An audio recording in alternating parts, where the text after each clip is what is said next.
I stood at the altar, hands shaking, my heart pounding, not from nerves, but from something colder. I looked out at the rows of chairs. The ones in the front were marked with tiny, handwritten name cards. Mom, Dad, Aunt Lynn, Uncle Pete, all empty. They weren't stuck in traffic. They weren't sick. They weren't coming. I already knew it, but seeing those chairs empty still hit me like a punch to the gut. They were at Emma's birthday brunch. My sister, perfect Emma, turned 28 that day. My wedding just happened to fall on the same date. I didn't plan it that way. It was the only Saturday the venue had left this year. I called my mom months ago to explain, expecting her to understand. Instead, she sighed and said, "Well, it is Emma's day." Emma didn't try to move her party. In fact, she made it bigger, sent out pastel pink invitations with champagne graphics and gold trim. Mum helped her pick out her dress for it. The same weekend I picked my wedding dress alone. I remember standing in that bridal shop, holding lace in one hand and a veil in the other, watching a stranger cry as her mum hugged her. Mine never even asked to see a picture. All my life, Emma was the shining star. Straight A's, prom queen, Ivy League, daddy's girl. I was the quiet one, the artsy one, the backup daughter. If I succeeded, it was nice. If Emma succeeded, it was extraordinary. And now, on the most important day of my life, they made their choice, loud and clear. My husband held my hand and smiled, trying to keep me grounded. The ceremony went on. His family cheered, clapped, cried. Mine, silent, absent. I didn't cry that day, not once. But later that night, when I got a text from Mum saying, "Hope the wedding went well. Emma's brunch was amazing. Everyone loved her outfit." I just stared at the screen. That was the moment I knew. I wasn't going to be quiet anymore. They wanted to ignore me. Fine. But this time, they'd feel it. They'd spent years pretending I didn't matter. Now, I was going to show them just how dangerous the forgotten daughter could be. Emma was born to shine. That's how my mum always put it. "She's just got that something," she'd say. Like Emma had been kissed by the universe, and I'd barely gotten a handshake. She had the classic resume. Straight A's without ever cracking a textbook. Varsity sports. Debate team. Head of the prom committee. Valedictorian. Of course, she got into an Ivy League school. Early admission. My parents hosted a dinner party to celebrate. I brought home a full scholarship to a state college the same week. They didn't even mention it during the toast. After college, Emma landed a cushy job at Dad's firm. She didn't start at the bottom. No coffee runs or shared cubicle. She had her own office within 3 months. "She's just a fast learner," Dad would say. Meanwhile, I was juggling 2 jobs and night classes, eating noodles out of a cup, and calculating gas money with an actual calculator. She always had that trust fund, baby glow, mani-pedis with Mom, spa days, name brand everything. I bought my first used car in college and cried when it started on the first try. But it wasn't just about what Emma had, it was what she took. When I got engaged 3 years ago to someone else, before my husband, Emma ruined it, quietly, like always. She invited my fiancé to lunch, just to welcome him into the family. Later that week, he told me Emma mentioned I had a thing for dramatics, and once lied about being in the hospital to avoid chores. Which wasn't true, but it didn't matter. Seeds were planted. 2 months later, we broke up. He told me I wasn't as stable as he needed long term. I found out later Emma had shown him an old private blog post I wrote in college about my anxiety. When I confronted her, she laughed. "You shouldn't put stuff online if you don't want people reading it." That was Emma, smiling while she pushed the knife in. I didn't date seriously after that. I worked. I built a life, got a studio apartment, learned how to fix a leaky sink, grew a tiny Etsy shop into something profitable. I built myself from nothing. Then I met Owen. He wasn't flashy. He wasn't from a fancy family, but he listened when I spoke, remembered things, made space for me. When he proposed, I said yes without a second thought. We didn't want the drama, so we eloped first. Just us, a beach, and 2 rings in our pockets. We planned a small wedding afterward, a real ceremony for friends and family. I wanted to give them another chance. They didn't take it, but Owen did. Every step of the way, he's been there. Not because I'm Emma's sister, not out of obligation, but because I'm me. And now, standing beside him, I've stopped wondering what Emma thinks. For once, I'm not looking over my shoulder. I'm looking forward, and maybe, for the first time, I'm ready to cast a shadow of my own. It showed up in my inbox 3 days after the wedding. The subject line was simple: family follow-up. I almost didn't open it. I should have deleted it. But curiosity is a dangerous thing. It was from Mum, sent to the entire family group: cousins, aunts, uncles, even Grandma's old Gmail. She hadn't meant for me to be included. I could tell that instantly. In it, she wrote how heartbreaking it was that Emma's birthday had been overshadowed by a last-minute wedding. She said it was thoughtless and selfish of me to plan the ceremony on that day, knowing how special it had always been to Emma. She even called it a petty act of attention-seeking. I reread that line so many times the words lost shape. She ended it with, "We tried to support both girls, but it's clear one of them doesn't care about family unity. We're choosing not to reward that kind of behaviour." I scrolled down, hoping, desperately, that someone had defended me, that someone had stood up, but the only reply was from Uncle Jeff. Understood. No one else said a word.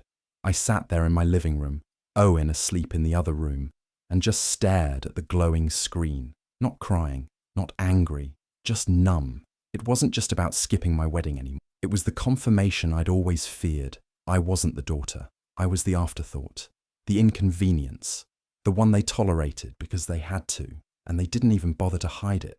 I took screenshots, every word, every line. I saved them, like evidence in a case I hadn't realized I was building. I used to think silence meant peace, that staying quiet made me stronger, but all silence ever gave me was more emptiness to fill. That night I whispered to myself, if they won't listen, they'll learn. I wasn't going to scream. I wasn't going to beg. I wasn't even going to explain. But I was going to make them choke on their silence. They didn't want a war. Too bad. They'd already declared one. It started with a folder. I remembered Emma bragging at a family dinner months ago about a big pitch she nailed at her dad's firm. Everyone was amazed. She smiled wide, playing with her wine glass, and said, yeah, I borrowed the idea a little, but who cares? It's corporate. Nothing's original anymore. I had brushed it off at the time. Now, I couldn't forget it. I started digging.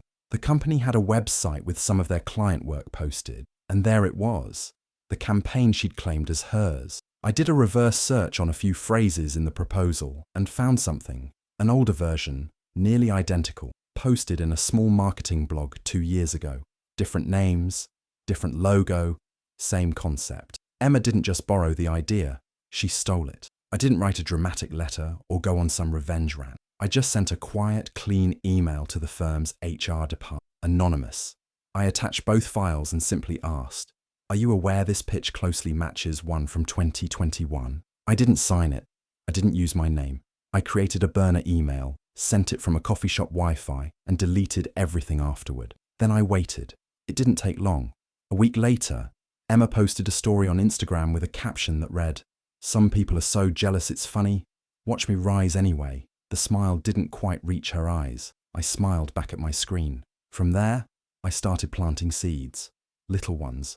I created a Reddit thread talking about nepotism hires at mid-sized firms and included anonymous details that sounded a lot like Emma.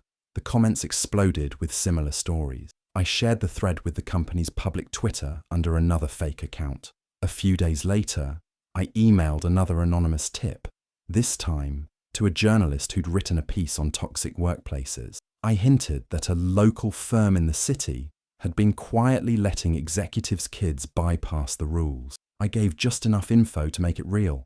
I knew Emma would be easy to trace. None of it screamed her name, but together it formed a shadow, one that started to follow her everywhere. It wasn't a big scandal, not yet, but the whispers had started. In corporate spaces, whispers matter. I didn't need to take her down in flames. I just needed her to feel what it was like to have your image chip away, piece by piece. And it was only the beginning. Thanksgiving at my parents' house had always been a tight performance, matching napkins, perfect seating charts, and Emma at the center of it all, like a Macy's Day Parade float in heels. This year, I wasn't sure if I'd even be invited, but 2 weeks before, Mum sent a short text. "Hope you'll join us. Family matters." No apology, no mention of the wedding. Owen and I decided to go, not for them, for the show. We walked in holding hands, calm and dressed simple. No flash, no fuss. I greeted everyone like nothing had happened, smiled at cousins, thanked Aunt Lynn for her pumpkin pie, Emma watched me the whole time like she couldn't decide if I was real or radioactive. Dinner started, the usual. Dad carved the turkey like he was performing surgery. Emma talked about work, loudly, and how her team had just crushed another pitch for a major client. She tossed her hair back like she was on a talk show. Mum nodded along like she was watching her favourite channel. Then Emma's phone buzzed. She glanced at it, and the shift was instant. Her smile vanished. She read it, blinked twice, and put the phone face down beside her plate like it had burned her. "What's wrong, sweetheart?" Mum asked, concerned. Emma hesitated. "It's just nothing. Work stuff." But her voice cracked. Dad leaned in. "Is it serious?" Emma's lips tightened. "Apparently there's some internal review. Someone reported the Owens pitch. Said it looked like a recycled concept from a blog or something. They're saying it might be plagiarism." The room went quiet. Mum opened her mouth to speak, but I beat her to it. I smiled, reached for the gravy boat and offered it across the table. "Want some gravy, Emma?" She looked at me, eyes sharp, like she wanted to scream. I just kept smiling. She took the gravy without a word. Dinner continued, but something had shifted. Emma barely touched her food. Dad stopped asking about her job. Mum stared at her phone for most of the meal. And me? I just enjoyed my turkey, sipped my wine, and laughed at Owen's quiet jokes. For the first time at a family table, I didn't feel small. I didn't feel invisible. I felt seen, and for once, not by begging for it, just by letting the cracks show. Grandma died on a Tuesday, quietly in her sleep, holding the worn photo of her late husband, like she always said she wanted to go. I cried, but not the kind of tears that come from surprise. She was old, tired, ready. Still, it ached, like losing the last person who truly saw me. Grandma had always been different. She didn't treat Emma like royalty, and she didn't treat me like a backup plan. With her, I was just me, someone worth listening to, someone worth keeping. When I was a kid, she used to save the corner slice of pie just for me. She'd sneak me quarters for the vending machines and wink when Mum scolded her for spoiling me. She was the only one who came to my art exhibit in college. She didn't understand half of it, but she clapped like I'd invented colour. The funeral was small, respectful. Emma gave a speech that sounded like it came from Google. My parents looked bored. I said nothing. I didn't need to. My grief was real. I didn't have to perform it. A week later, the will was read. We all gathered in Grandma's lawyer's office. The air was stiff. Emma was already smiling like she'd won something. Dad had that expectant look, like he was calculating property taxes before the sentence was finished. Mum wore black pearls and a fake frown. Then the lawyer cleared his throat and read, "To my granddaughter, the one who always made me laugh and never once asked me for anything, I leave my home, my savings, and everything in between. I know she'll use it well." Silence. He continued, "To my son and his family, I leave my collection of antique teacups. Please don't sell them. They're not worth much, but they're mine." I bit my lip to keep from laughing. Emma looked like she'd been slapped with a cold fish. Dad turned red. Mum's mouth dropped open, then closed like a broken drawer. "She must have been confused," Mum muttered. "She was old." "No," I said quietly. "She knew exactly what she was doing." I remembered the day Grandma told me. I had just moved into my tiny apartment and brought her flowers I couldn't afford. She looked at me and said, "You've earned everything on your own, but just in case, someday I want to make sure you have a soft landing." That was our secret, our deal. The next day, I walked through Grandma's empty house, the key heavy in my pocket. It still smelled like her, lavender, sugar cookies, and old books. Emma called once after that, just once. I didn't answer. Let them stew, let them scream. They spent their lives pretending I didn't matter. Funny thing is, the only person who truly did, she left me everything. Emma got engaged 6 months after my wedding. The ring was huge, one of those glittering rocks that looked like it belonged in a museum. Her fiancé, Brent, was some finance guy who owned 5 pairs of nearly identical loafers and laughed like he practiced it. The engagement party was exactly what you'd expect. Champagne tower, string quartet, white roses flown in from God knows where. My parents, of course, acted like it was the royal wedding. Everyone kept saying things like, "Finally," and "Emma deserves this," like the universe had been waiting just for her. Owen and I showed up dressed nice, but simple. I smiled politely, sipped my drink, and waited. The moment came after dessert. We were sitting around a fire pit, small group, me, Owen, Emma, Brent, and his parents. They were asking about Emma's education, proud and curious. "So, you graduated from Yale, right?" Brent's mom asked, smiling. Emma smiled. "Yes. Class of—" "Wait," I cut in, looking innocently confused. "Didn't you only take 2 semesters there? I thought you transferred out." Emma froze. Brent turned to her slowly. "Is that true?" She laughed too loudly. "Oh, it was a temporary thing. I took a break and did a study abroad program. Still finished on time." I tilted my head. "I thought you finished your degree online after that whole issue with the dean." Owen squeezed my hand under the table. Brent blinked. "What issue with the dean?" Emma's smile cracked for half a second. "It was nothing. Just credit transfers. Long time ago." The mood shifted. Brent's parents exchanged a look. He didn't ask any more questions, but I saw the wheels turning. Later that night, Brent barely looked at her. She pulled him aside more than once, gesturing wildly while he stood stiff and silent. I didn't need to say anything else. The truth was already hanging in the air, sour and sticky. Emma had spent years building her perfect image. Polished, pristine, impressive. All I had to do was scratch the surface.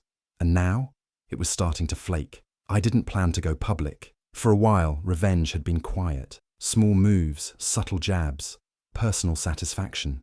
But after that engagement party, watching Emma squirm while her carefully polished lies started to crack, I realized something. They were still in control of the story. My parents, Emma, spinning their perfect narrative. So I took the story back. I started a blog under a fake name. No dramatic title, just the second daughter. My first post was simple. My parents skipped my wedding to attend my sister's birthday brunch. It was the final straw. Here's everything they've done, and everything I did in return. Then I posted the screenshots. The email from my mum after the wedding, blaming me for stealing Emma's moment. The birthday invitation sent the same week my wedding RSVP went out. Photos of me choosing my wedding dress alone. A screen grab of Emma's message to my ex-fiancé years ago, mocking my mental health. I didn't name them, no last names, no cities. But the details were real, and people knew. A few shared it on Reddit. Then someone did a TikTok breakdown with dramatic music and voiceover. Twitter grabbed it next. By the third day, it was viral. Thousands of comments poured in. People calling it the most insane family favoritism thread ever. Some shared their own stories. Others demanded to know who Emma was. They dissected every detail. The term birthday brunch betrayal started trending. Then came the sympathy. Strangers sent messages saying I wasn't alone, that they'd cried reading it, that I was brave. It was overwhelming and oddly healing. But the real fun began when someone from Emma's workplace found the blog. They put the pieces together fast. A former co-worker linked the screenshots to rumors about Emma's plagiarized pitch. A client saw it. Then a journalist picked it up. Suddenly, Emma was no longer a golden girl. She was a headline. Corporate heiress under fire for alleged plagiarism. Nepotism allegations go viral. My parents called me that night. They hadn't called in months. My mum sounded breathless. "This has gone too far. People are attacking Emma." I didn't respond. "We need you to take it down," Dad said. "For the family." I just asked, "Did Emma take down my wedding?" Silence. Then I hung up. They wanted damage control. But for once, the damage wasn't mine to hold. They gave Emma the spotlight her whole life. All I did was let the world see who she really was in it. The news broke a week after the blog went viral. Brent called off the wedding. No dramatic scene, no screaming. Just a quiet, official announcement on his Instagram. After much thought, Emma and I have decided to part ways. Wishing her the best. That was it. No mention of love, no photos, no comments enabled. I heard through the grapevine that Emma tried to talk him out of it, begged him to stick it out until the buzz died down. But Brent came from a family that valued clean reputations and quiet loyalty, and Emma, in the public's eyes, was now a red flag waving in the wind. Then came the job. Her firm placed her on indefinite leave pending investigation. Not fired, yet, but close. Her name wasn't on the client list anymore. Her LinkedIn went dark. Her social media pages went private one by one. She was unraveling. And that's when my parents finally showed up. They came to my door, uninvited. My mum looked like she hadn't slept. My dad was trying to play calm, hands in his pockets like he was delivering a weather report. "Please," my mum said. "This has gone too far." I didn't move from the doorway. "She's lost everything," Dad added. "Her fiancé, her job. People are harassing her." I raised an eyebrow. Must be hard, not being believed. Being called a liar, having your name dragged through the mud while your family stays quiet. Mum blinked. We're asking you to take the blog down, Dad said, softer this time. Or at least say something. Apologize for their misunderstanding, for our sake. For Emma's, I stared at them. Then I smiled. A cold, tight smile. You didn't come to my wedding. You didn't call after. You sent an email blaming me for ruining her birthday brunch. And now you want me to save her reputation. They didn't answer. I stepped back, just enough to start closing the door. You always treated me like I didn't exist, I said. Now you'll know what it feels like. Then I shut the door. They didn't knock again. It was a grey Saturday afternoon. When they came again, I saw their car through the window. Same silver SUV. Same nervous pause before they rang the bell. My parents stood on the porch like they weren't sure if they were welcome, because deep down, they already knew the answer. I opened the door slowly. Owen stood just behind me, quiet but steady. My mum's eyes were red. She looked thinner, older. My dad held a folder, probably with typed out talking points or an apology someone else wrote for them. We just want to talk, Mum said, voice already cracking. Please. I didn't say anything. I just stepped aside and let them in. We sat in the living room, my house, my space. The air felt thick, but I stayed calm. Let them speak first. She's not the same, Mum said, dabbing her eyes. She won't leave the house. She's depressed. Her life is ruined. She was the victim of a smear campaign, Dad added. And we think you know that.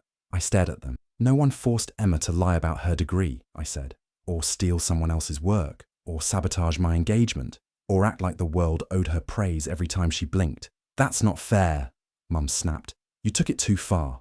You humiliated her. You made our family look like what it was, I interrupted. Like what it is. Dad opened the folder. We're asking you to post a retraction. Say the blog exaggerated some things. Clarify that it wasn't meant to attack Emma personally. I let out a quiet laugh. You're not sorry for what you did. You're just sorry someone finally listened. Mum stood, tears now falling. You ruined your sister's life, and there it was. Still, after everything, they couldn't say her name without centering Emma. I stood up too. No, I said. She ruined her own life. I just told the truth. They stood frozen, waiting, maybe, for me to back down, to apologize like I always did. Instead, I walked to the door and opened it. You missed my wedding, I said softly. Now you can miss the rest. They left without another word. That night, I curled up on the couch with Owen, a movie playing softly in the background, the dog asleep at our feet. My phone buzzed. Messages from friends, one from a cousin who said she was proud of me, another from a stranger thanking me for sharing my story. My world was small now, but real, honest, full of people who showed up, not out of guilt or image, but out of love. I thought I'd feel empty without them, but the truth is, they missed my wedding. I didn't miss them.